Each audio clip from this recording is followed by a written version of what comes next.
Hello everybody. For this video we are going to be introducing a very popular recipe that can be used in any phase of ideal protein.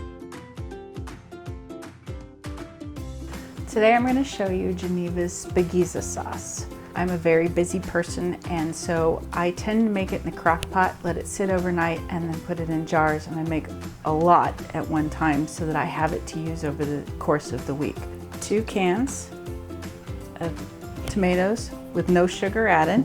This is 2 tablespoons of concentrated tomato paste. It comes in a tube. This has no sugar added, and it's simply squeeze out paste. Next, we're gonna add our seasonings. You can grow your own ingredients in the backyard. This one is actually, I've refilled this bottle a couple of times with parsley that we grow out in the backyard.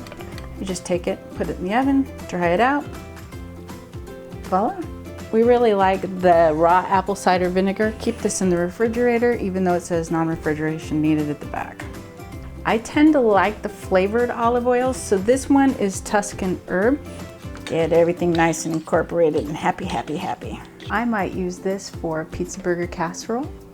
I can use it over the meatballs. I can use it in many, many, many different things, and I do. The recipe in today's video was from the Geneva's Ideal Recipes cookbook. You can purchase this cookbook online at www.genevasidealrecipes.com.